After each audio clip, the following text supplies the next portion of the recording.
ہرگز نہیں ہے کہ ہم کوشش کرنا چھوڑ دیں، ہم ظلم کے خلاف آواز بلند کرنا چھوڑ دیں، ہم معاشرے کی اصلاح کرنا چھوڑ دیں۔ یہ حضور نے فرما دیا ہے تو کچھ نہیں ہو سکتا۔ آقا کریم علیہ الصلوۃ والسلام نے جو فرمایا ہے وہ دکھ کا اظہار فرمایا ہے، اور اس کے ساتھ ہی فرمایا ہر دور میں ایک قوم ظالم کے خلاف کھڑی رہے گی۔ جو قوم ظالم کے خلاف کھڑی رہے گی، ظلم کے خلاف آواز بلند کرتی رہے گی، فرمایا یہی وہ قوم ہوگی جس کا لشکر امام مہدی علیہ الصلوۃ والسلام کی صفوں میں شامل ہو جائے گا۔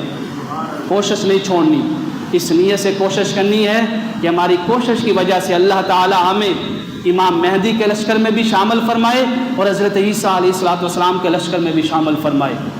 اگر آپ چاہتے ہیں کہ ہماری نسلوں کا ایمان محفوظ رہے تو پتہ کی بات کرنے لگا ہوں۔ سب سے بابرکت تبلیغ کون سی آپ کو معلوم ہے؟ ہر پیر سے بڑھ کر اور ہر عالم سے بڑھ کر، ہر ممبر سے بڑھ کر انبیاء کرام کے ساتھ تو موازنہ ہی نہیں ہے نا، ان کا تو موازنہ نہیں ہم کرتے، ہم آپس کی بات کر رہے ہیں۔ سب سے بڑھ کر میرے دوستو بابرکت تبلیغ کون سی ہے؟ آج میں آپ کو بتانے لگا ہوں۔ سب سے بابرکت تبلیغ اس ماں کی ہے جو اپنے چھوٹے بچے کو کھانا کھلا رہی ہوتی ہے۔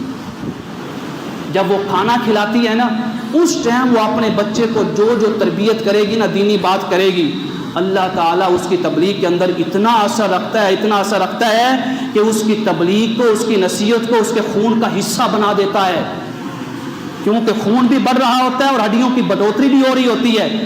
اس کی ہڈیوں کے اندر، جسم کے خون کے اندر اللہ تعالیٰ اس کی تبلیغ کو شامل فرما دیتا ہے۔ جو ماں بھی اپنے چھوٹے بچے کو کھانا کھلاتے ہوئے یہ کہتی ہے کہ بیٹا اپنے ایمان کی حفاظت کرنا، بیٹا بے ایمانی نہ کرنا، اپنے ماں باپ کا خیال رکھنا، معاشرے کے اندر بزرگوں کا احترام کرنا، آپ تاریخ اٹھا کے دیکھ لیں، اس معاشرے کو دیکھ لیں، اس ماں کی تبلیغ اللہ تعالیٰ کبھی ضائع نہیں فرماتا ہے۔